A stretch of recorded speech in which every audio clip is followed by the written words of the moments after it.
Hello ladies and gentlemen, my name is ObliviousOverlord, and today I'll be presenting the 5 most common mistakes I see Phantom Forces players make. This video is based on my own personal experiences as well as some of my viewers and friends, so you might not agree with this video or even relate to it at all.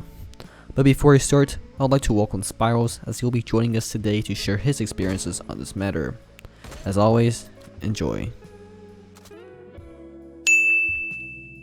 The first mistake I want to cover is something that I personally suffer from, and this is being afraid to take shots where engaged with the enemy.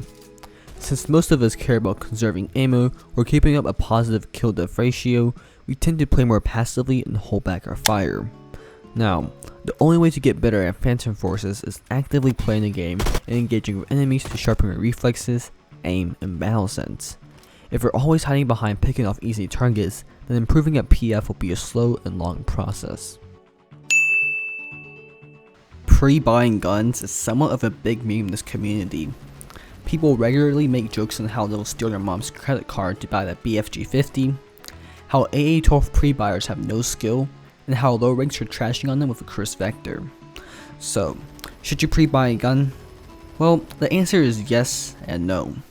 Pre-buying a gun because you like how it feels is completely a valid reason. But if you're pre-buying a gun just because a YouTuber told you to do so, then you kinda spent your credits on the gamble. A lot of you guys have told me that your biggest mistake in Phantom Forces was pre-buying a certain gun. And I mean, a lot. In my opinion, the credits you spent to pre-buy a gun should be spent on attachments on your main weapons to make gameplay an easier experience. If you're still not convinced, here's what Spirals has to say. Once a person has picked their gun, loadouts usually go two ways, where mainly the average player won't know what to put on their gun, and will just start to put on random attachments, which can usually hurt your gun more than it helps when you're adding on a suppressor, or at least how suppressors used to be, or adding on a vertical grip for no reason, when in reality it actually reduces your ADS speed and makes your gun perform worse recoil-wise. On top of the fact that a lot of players will look up loadouts that YouTubers use and copy it one-to-one and not ask themselves if they actually enjoy the gun that they're using or the attachments that they have on. A couple years ago when Reflex was the only option, that's what created the meta that we have now, but now that we have Cobra EKP, Kosaku, Mini Sight, Delta Sight, and a ton of other iron sights with decent magnification that work just as well, I think loadouts should be more up to the player rather than what they saw somebody use who performed well, because a lot of those people are only using what they believe to be good on the gun, not what someone told them to use.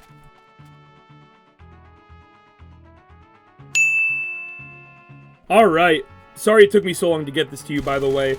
Essentially what I mean on being flexible is, even for me, when I'm using a gun that I want to use, I often find myself in situations where I have to switch if there's either A, someone good in the lobby, or B, someone just using one of the many guns in the game that has a high win rate in duels, or just counters most guns easily, like the Vector, the HK-21, or even just somebody who's highly mobile with a shotgun.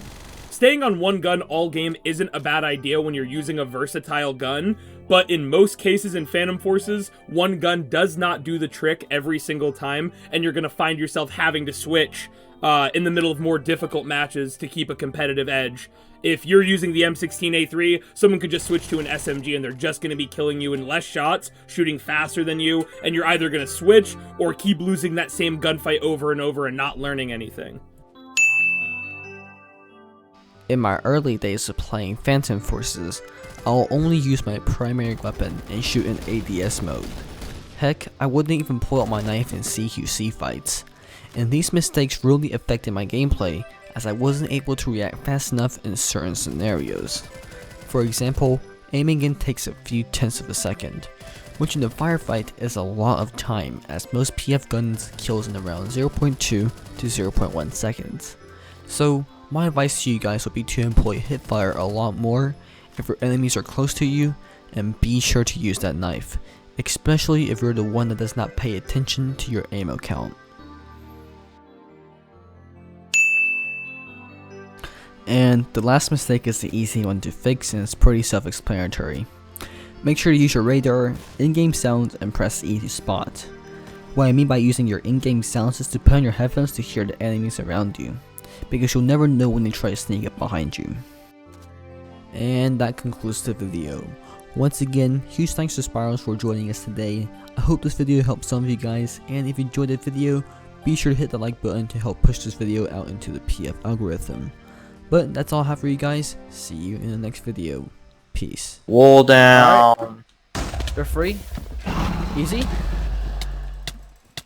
Combo. GG. Dude, they have increased knockback or something. Jesus Christ.